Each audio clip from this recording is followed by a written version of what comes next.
Hey, what's up everybody? Emerald Gamer here with another Gamer Speak on Soulcalibur 6. Now I know what you're thinking. We just did a Gamer Speak. Emerald Gamer, Cole, please stop. Stop with the Gamer Speaks for a moment. We want to see some gameplay. We want to see the normal content. Well, you know what? I got something to say. We're in the middle of recording sessions as of right now. We have a bunch of videos worked on already, and they're going to be processed out as we go. But today, this takes priority because it's Soulcalibur 6, baby. We're talking about Soulcalibur 6. I don't care. The gameplay can wait. I'm holding it back with both my hands. It's ready. It's time. We're doing it. We're talking about it. Now I'm gonna go in reverse order in this. At least I think it's reverse order because it's just in the order that I saw them when I woke up this morning in the trailers. So here we go. Also, just keep in mind, after watching this video, can't fucking speak as always. But after watching this video, please go watch both trailers. It does it just a little tad bit more justice than I can, and that's only because I'm not trying to get a copyright strike, obviously. I don't know why I have to announce that every time. I just feel like I need to put that out there so I don't fucking make myself look like an idiot and doesn't know how to download a fucking trailer. But here we are, and they started it off really weird. Well, at least really weird for me, because I feel like I watched it in reverse order, but I'm not sure. But they started it off with a character trailer, which is for a fucking DLC character. Now, this confused the living hell out of me, considering that if you look at the roster, if they are counting DLC characters within those missing spots on the roster, I don't know if I'll be able to find a picture of that, but I'll try my best. Or at least a good one anyway. But there's about like 5, 6, 7 slots open on the roster. If DLC is included in this, I'm going to be a little bit sad. But I have a feeling they're going to add some more circles here and there, because it does seem like it's very spotty in certain areas. So, here we go with DLC character. I'll get to this in a moment, but they really turned me off on this a lot, mostly because of what character it is, and also the fact that it's just like, they just made it out to be like, oh, the roster's not even out yet, here's some DLC coming out. But I found out later that in stuff that they didn't describe, it makes more sense when you think about it. But anyway, we have Bird of Death, TIRA. Now when it comes to TIRA, I have a very love-hate relationship with this character, in a very strong way, because I really hate this character because my sister played her all the time, and her fighting style is very annoying to get used to. It's very unorthodox compared to most of the other fighters in the game. And she has a lot of just really bullshit moves. She's been really busted in at least 2 of like the 4 or 5 games she's been in. I don't know how to count apparently, but she's been broken in like at least 2 of them. Also, another thing that I kind of love-hate about her is her design. She's very like Hot Topic, Harley Quinn-esque kind of character. And that especially shows in some of her costumes, where she's literally just like a jester. But like, it just looks like trash, honestly. This one is the default one where she's like got like the green tattered clothing. It's kind of okay. It's just that the hair is just so fucking weird. I don't know. She's just straight out of Hot Topic, whatever. Edgelords rejoice, blah blah blah. But anyway, Bird of Death TIRA, here we go. Does her intro. But the one thing I always have to give her praise for is that her grabs are absolutely amazing looking in a lot of ways. They're always like quick, simple, to the point, and they always end up having at least a little bit of cinematic flash to them, which is amazing. Because not a lot of characters in Soulcalibur do that sort of thing with their grabs. They're usually just kind of boring. But TIRA's is like, she just puts a little bit of pizzazz on it, I guess. I just use the word pizzazz unironically. Let's move on. But anyway, that's her first grab, where she just sort of like, well, I guess it's more of a command grab is what it looks like within a combo. But she like jumps up on you, wraps your neck around her like hula hoop, and she just starts fucking Beyblading Let It Rip on your fucking neck, and it just kind of like knocks you down on the ground, and then she jumps on the other side of you, which is a very common theme for all of her attacks usually, that you always end up from front to back or back to front depending on where you're aiming at. But yeah, that's mostly one of the reasons why I don't really like fighting her too much. But anyway, Moving on, she's got her basic move where she sort of just like does hula hoop tricks. Basically, that's all it is, really. Does hula hoop tricks, and then they go flying into the ground and stuff. She has a lot of just like just like sliding you across the ground sort of moves. There's one of her basic grabs, actually her very basic grab, where it's really she just grabs the edge of it and just just fucking bops you over the head with it, and you just go planting into the ground. That was the word I was looking for. She has a lot of planting moves where you just are in the ground now. But, and then we got the Clash. The Clash always looks nice, especially with the fucking hula hoop. That looks really cool. With, like, the red ring, the red ring of death, coming back from with a vengeance. But she has the Clash combo, which she just sort of, like, throws her hula hoop up in the air, and like you get knocked back by it a little bit, and then she catches it as you like start falling to the ground, and then she does like 2 like slashes and it trips you up, and then she slams you on the ground with it, and you just get literally planted in the ground. Like, this is a true planting effect, at least from this camera angle. Poor Mitsurugi. But yeah, there we go. But anyway, and then she does another thing where she like, as you're on the ground like that, she slams her hula hoop down on the ground again in like a pendulum motion. And then that's pretty much the combo after that. Then she does the super combo, which is really cool. She does a couple of spins, basically. Knocks you like up. It's like a mid that goes low, or it's a low that goes mid. It's kind of cool. Kind of has like a knocking effect. And then she knocks you on the ground and then literally surfs on you like a child using a slab of cardboard on a fucking freshly waxed floor, and she surfs you, and then she like hops off, and that's about it for that. And then she does her super, which is really amazing actually for once.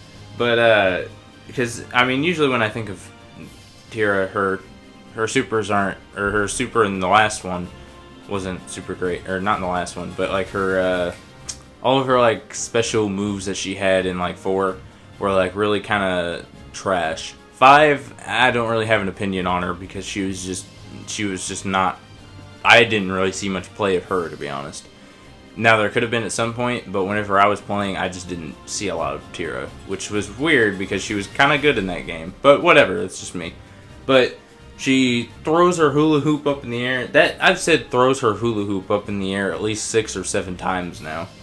And then catches you, and you land on the ground, and she has like this cool like splatter like purple darkness effect whenever she like swings on the ground at you. She does it like twice, and then it goes into like a cool like cinematic like slasher flick sort of deal, and then it just sort of like follows the hula hoop as it just kind of goes right into him, and there's an explosion. Hooray! She met the quota for her explosions. Yay!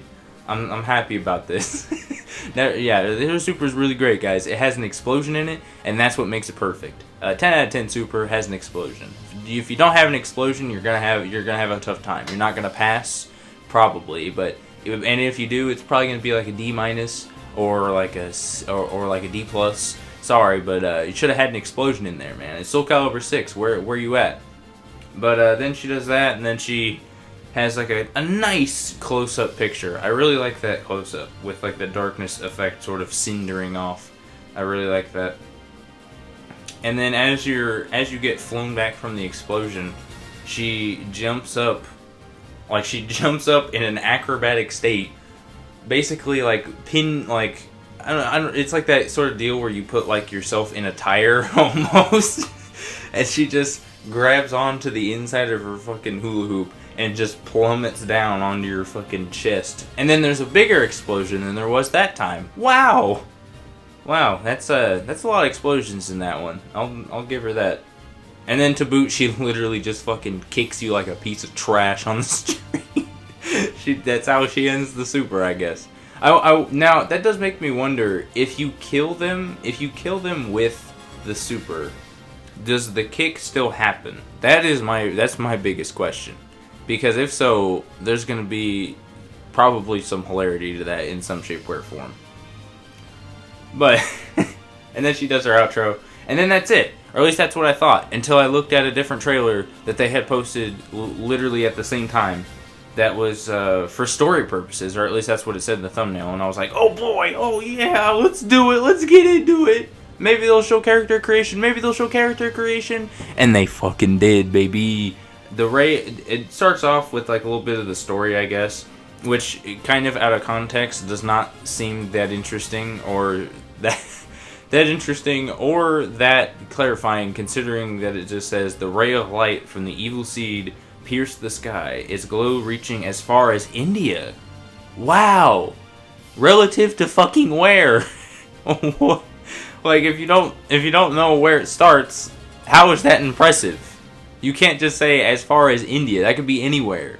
You could literally be the next country over, and it'd be like spread as far as India. Yeah, that's sure that's definitely like a long distance. But if you would have clarified where the issue had started and it spread as far as India for reference, I feel like that would have been a lot more clarifying. But they just decided to put that out of context. So.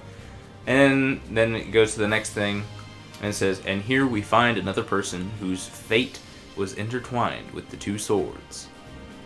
Alright, cool. So the next main character, or at least that's what I thought it was. And then they show this fucking dude who looks like Nobunaga from Nobunaga's Ambition, sort of, in a way. And fucking has all these like Chinese-ass fucking things. I just realized, though, he has, like, an eye on him. Like, almost like fucking chakra that fucking... Or, not chakra, charades. What the fuck am I saying? Charade with the little, like, basically the embodiment of Soul Edge is just the eye with, like, some fire stuff around him, basically. And he just was like he was like an edge master, basically, but he used Soul Edge weapons, which was pretty cool. But, he basically has, like, that... He basically has his eye on a pendant right there. That's pretty cool. But he sort of talks and says a couple of things here and there throughout the trailer, and he sounds hella familiar. I don't know if anyone agrees, but like he definitely sounds like someone that from some fucking anime or something that I had heard before. And a lot that it was that familiar to me. But anyway, and then they start sort of showing just like a bunch of random battles is what it seemed like. But then I realized, I zoomed in, I didn't really notice the blonde dude because that's like the hero or whatever. But like, I looked at this person who was using a Talon fighting style, or at least that's definitely Talon. But I didn't even really realize that that's not even Talon at first. It took me a moment to process that. That is a created character, and I was after like 5 seconds after they showed it, I was like, oh shit, that's created characters. Oh my lord. And then it had like this little thing in the corner, it was like opponent's second remaining one or whatever. So I assumed it was part of some like story side battle or something. And then they showed some more of the evil man who has yet to be named. I just realized that as well. He was pretty cool though. Design, he's a little basic, but I definitely like the floating like magic scarf that he has, I guess, for lack of a better phrasing, I guess, or whatever that's supposed to be. I'm not very good with like the fucking clothing, but like I don't know. He design wise, he looks really cool. That weapon that he has spawned though, that fucking black and blue rod or whatever, that looks cool. And then they show some battles against what looks like, again, that blonde knight dude who, if you notice, is holding Soulcalibur, like the old one, like very OG, like one-handed sword Soulcalibur, which is pretty cool. And then fighting one of like the evil, lack of a better phrasing, because we don't really know what it's called, I don't think, the evil Ryu sort of vibe kind of person. And then they show a close up on his face, which is around the time when I realized that it's created characters. And I was like, oh shit, it's happening. And then it goes into like a little bit of story thing. Not really though, it's just kind of sort of a description. Another epic tale of souls, one that will not be written in history books. Wow. And then they immediately flash to the character selection page that's like right before you start making like the model. Now, normally it's done with like you just pick male, female, and then fighting style. But this time they straight up just was like, hey Cole, you know that thing you've always fucking wanted since day one? That's a really huge deal. Here you go, have them all. Here, have all these fucking character models that you can pick from. They're different races, and they'll probably act different. Now, I have heard a couple of things, more or less ideas, but they definitely sound like something that Soulcalibur would do at this point. But it does seem like that all of these races are going to have a somewhat of a like voice or somewhat of a certain amount of equipment that is specific to that race. Now, that doesn't mean that there'll not be like universal items or whatnot, because I feel like there will be, especially for like the weapon variants, because there'll always be different weapons to collect and stuff of the same like variant. And then like certain armors and certain accessories, and probably DLCs will, like DLC costumes will eventually come out, and those will all be universal as well, I can only assume.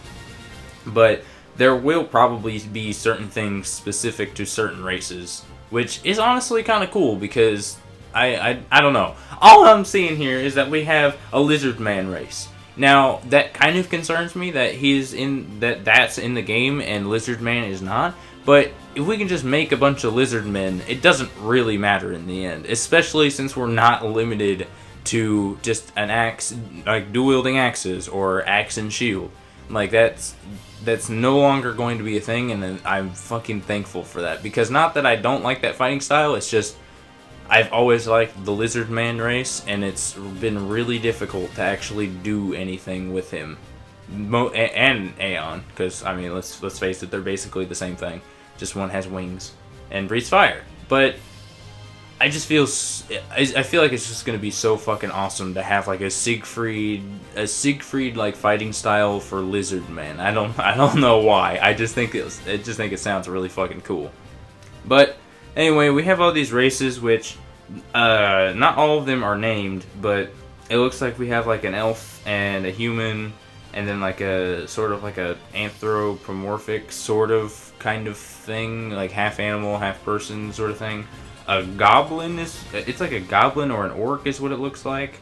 And then we have like an angel, a lizard man obviously, a mummy, and then we get into like the really fucking weird ones. Like we got we have skeleton, and then we have like a straight up just like fucking evil red-eyed demon. And then we have, I believe, what is actually like a devil. Like there's an angel and then there's a devil, which is kind of cool now that I look at it, because I mean, we could just have variants of the angel thing just be like demons, but you know, the more specific that we get, I feel like the better when it comes to this. But anyway, then we have certain things that we have one that kind of reminds me of like a vampire, I guess, when you think about it, because like the white skin or whatever. And then we have Iron Man, Stone Man, and then fucking a bunch of like the evil Ryu variants is what it looks like anyway. I don't know what they're actually called in general. Then there's the Skelly Boy. But out of all that, I feel like that's a really good selection. They could have gone like super generic with it. They could have gone like just like human, lizard man, evil Ryu guy, and elf. They could have just done those, and it would have been just like, and here's all the armor variants, and it's all kind of boring. But this is a big deal, mostly just because of the fact that in character creation, there's always been this option to be these things, like a skeleton, or like a mummy, like, or whatever. But all it really did was restrict you. If you wanted to be a skeleton in Soulcalibur 5 or 4, I don't remember which one specifically, I think it was 5. But they were like, okay, you can be a skeleton because you paid for this, but you're not allowed to equip certain things, otherwise the skeleton costume goes away. It's not a costume in this instance, it's literally just the character, which is amazing because I don't even want to think of all the applications this means for anything.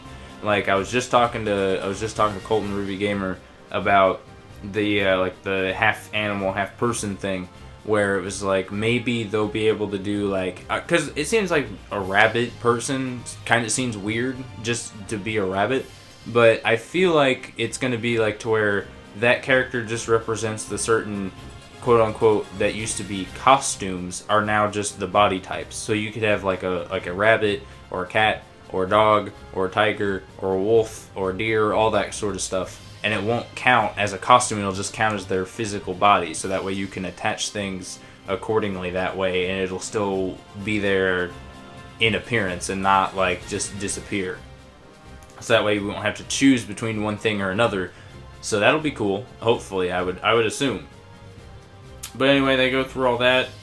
There's not really too much else to talk about in this trailer other than like the actual story of things. It seems like in the story, Geralt is like the sort of like the center point other than like your created character that goes through this story. Geralt is like the center point of the side story. Now this is definitely a side story for sure, because it doesn't seem like it has anything on like the timeline that we've seen before, like the story timeline or anything. It might be on the timeline somewhere, but I feel like this is where the guest character really is going to shine, because he apparently is supposed to be in the actual story mode, but probably not at all, if not very briefly. Like it's going to be super minimal when it comes to him. But this side story seems to be mostly about you and Geralt, and then maybe somebody else, possibly, who knows. Maybe Mitsurugi, because he's there, but maybe that has to do with something that you select as an option, I don't know, or as a choice. But it goes through and there's like a bunch of battles that you go across the world and stuff, and you have like a currency that you make throughout the doing battles. I assume you get some for doing just anything, and then you have to spend it to do the battles, and then you get something, I don't know. But anyway, Grow is also apparently a big part of this, considering that like he's in a little bit of the trailer here and there. But he sort of transforms after a bit, and I guess dies? I don't know. But anyway, big villain guy summons a lot of swords and just fucking attacks you. Now, I don't know why this is making me think the way that this is, but I feel like this is going to be like a Xenoverse sort of situation. Where your created character, well, I shouldn't say Xenoverse. If any of you have played like Dragon Ball Z Ultimate Tenkaichi, yes, I know it's a horrible game. I feel sorry for you if you have, but it is not a fun game. But the cool thing about it is that your character actually gets a transformation, like halfway through. Like you get a Super Saiyan transformation, like no matter who you are. Like it's pretty cool. So maybe, I don't know why, but just getting attacked like this at the end of the trailer, it seems like it's like the very end of this little story arc, and it seems like one of those like prime opportunities to, you know, go Super Saiyan or Soulcalibur equivalent to Super Saiyan. But that's just me, and that's really all there is for today's news. I know this was kind of a long video, but yeah, sorry about that. If anything, we've learned a lot today, I feel like, and TIRA is, you know, she's DLC, but oh yeah, fuck, I didn't even cover that, my bad.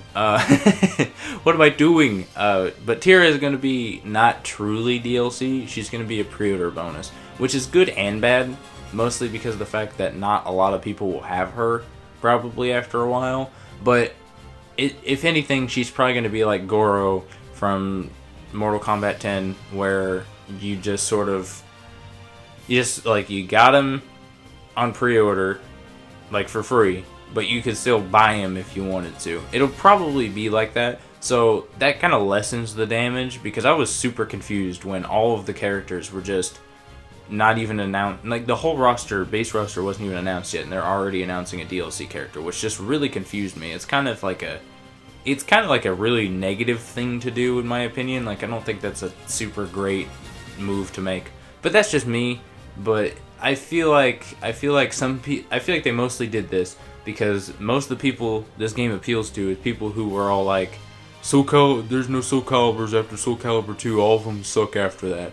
Yeah, but those people who think that yet still want to play Soulcalibur 6, even though it's going to be nothing like 2 and they're just going to be turned off by it probably. But whatever, that's their decision. So if you don't want to pay for TIRA, a character that you don't know, a character that you've been kind of missing out on but also not really, feel free to not pay for her. But if you pre-order, then whatever, you just get her for free. Deal with it, I guess. You can just never use her, I guess. Or give your code away. But anyway, I've talked for way too long, and that's really all the things I have to say. But thank you all for watching. If you're new here and you enjoyed this video, please like and subscribe. And also, look at our in our description, because we have Twitch and Twitter, but there might be some other stuff coming up soon in adding to that description a little bit. So yeah. But anyway, thank you all for watching. I've been Emerald Gamer, and this has been another Emerald. This has been another Emerald Gamer, Mineral Gamers Speak. I'm just the worst at outros. Okay, everyone, I'm leaving. Goodbye.